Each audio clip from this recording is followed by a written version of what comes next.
Creating art solely for pleasure feels different than creating art with purpose. Balancing both will help you grow as an artist and simultaneously keep your passion for art alive. Illustrating for fun prioritizes joy above all else and is more freeing artistically because you're not attached to the outcome. Illustrating with purpose prioritizes creating the vision you have in mind, and if you're a beginner, this often involves learning to master a technique or effect. Ideally, you'd want to balance both pleasure and purpose in your art process, but that's not always possible in every single piece you create, and that's okay. What's important is balancing the two creating methods in your art journey. Making art solely for fun is really important for artists. When you create for pleasure, you're prioritizing your happiness, not the outcome. When you're not heavily attached to the outcome of your piece, you're more willing to experiment and go with the flow. This reduces a lot of stress and makes your creating process less daunting. Making time to create for fun will also prevent art block by refreshing your creativity and helping you get in touch with your inner child. Art you made for fun will remind you of why you became an artist in the first place and invigorate your passion. This is why it's important to occasionally step back from bigger, more complicated projects and just have fun with your art. Making art with purpose is important if you have specific ideas or visuals you want to bring to life. Creating with purpose prioritizes the overall outcome of the piece and the message you want to convey. You are taking the ideas from your brain or a reference and turning them into tangible art you can share with others or utilize in any way that serves you. For example, creating for an employer or working on commissions for payment. Giving birth to an idea is very fulfilling and sometimes cathartic, but it's not always easy. I know many artists can relate to the experience of wanting to create a specific vision but not having the skill set to accurately bring them to life.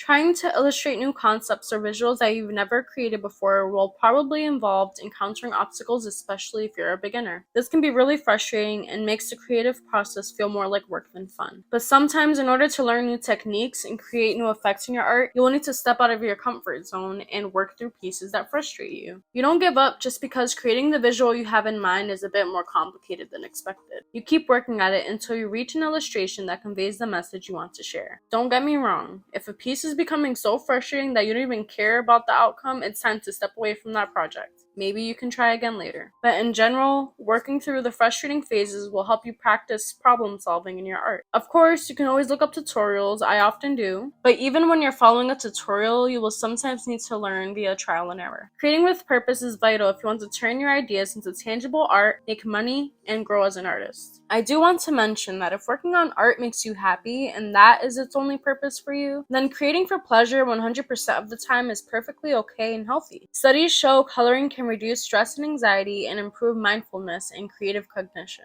So don't feel like you need to have strict visions before working on art. It's not necessary. However, if you're an artist that does create with a purpose other than fun, balancing purpose and pleasure is essential towards maintaining a good relationship with your art. Creating for pleasure and creating with purpose both have their own pros and cons. If you only illustrate for fun, it will be difficult to learn new techniques and methods. If you only illustrate with purpose, you risk burning out and will maybe lose interest or even resent creating.